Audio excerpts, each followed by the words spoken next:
ഇപ്പം ഞാൻ ആലോചിച്ച് ജീവിതത്തിലൂടെ വികസിപ്പിച്ചെടുത്ത് എൻ്റെ ഒരു വിശ്വാസ സംഹിത ആരെങ്കിലും ബലം പ്രയോഗിച്ചാൽ ഞാൻ ഉപേക്ഷിക്കുമോ? ചിലപ്പം നിങ്ങളെ എനിക്ക് ഒരു നിവൃത്തിയില്ല, എൻ്റെ കൈയും കാലും കെട്ടിയിട്ട് നീ ഇത് പറഞ്ഞേ പറ്റൂ. ഇപ്പം ഗലീലിയോട് അങ്ങനെ പറഞ്ഞു. പിന്നെ പ്രപഞ്ച കേന്ദ്രത്തെക്കുറിച്ചെല്ലാം ഉള്ള ശാസ്ത്രീയ സങ്കല്പം ഗലീലിയോ പറഞ്ഞത് തള്ളിക്കളഞ്ഞിട്ട് സഭ പറഞ്ഞത് ഗലീലിയോ ഏറ്റുപറയണം എന്ന് പറഞ്ഞപ്പോൾ ഗലീലിയോ ഉറക്കെ സഭ പറഞ്ഞത് പറഞ്ഞു. എന്നിട്ട് മനസ്സിൽ ഇപ്പോഴും ഭൂമി സൂര്യനെ ചുറ്റും ഇറങ്ങിക്കൊണ്ടിരിക്കുകയാണ് എന്ന് പറഞ്ഞു എന്ന് പറയുന്നത് പോലെ ഇപ്പം മാർക്സിസ്റ്റ് വിശ്വാസ സംഹിതയും അടിച്ചേൽപ്പിക്കാൻ കഴിയില്ല. എല്ലാവരും മാർക്സിസ്റ്റ് ദർശനം സ്വീകരിക്കണം എന്നതാണ് എൻ്റെ ആഗ്രഹം. ലോകം മുഴുവൻ സ്വീകരിക്കണമെന്നാണ്.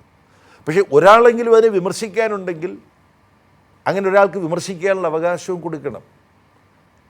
നവനാസ്തികരും യുക്തിവാദികളും അംഗീകരിക്കാത്തത് യുക്തിവാദ പ്രവർത്തനത്തിലൂടെ, നാസ്തികതയുടെ പ്രചരണത്തിലൂടെ, നവനാസ്തികയുടെ പ്രചരണത്തിലൂടെ, അത് പലപ്പോഴും RSSന് സഹായകമായി തീരുന്നുണ്ട് തുടങ്ങിയ അതിൻ്റെ ചില വലിയ വക്താക്കൾ അവരുടെ ഈ പെന്തക്കോസ്തുകാർ വലിയ സമ്മേളനം നടത്തുന്ന പോലെ ടിക്കറ്റൊക്കെ വെച്ച് സമ്മേളനം നടത്തി അതിനൊരു വ്യവസായമാക്കി മാറ്റുന്നുണ്ടെന്നൊക്കെയുള്ള ചോദ്യങ്ങൾ ഉയർന്നു വരുന്നുണ്ട്. പോട്ടെ, അത് മറ്റൊരു വിഷയം.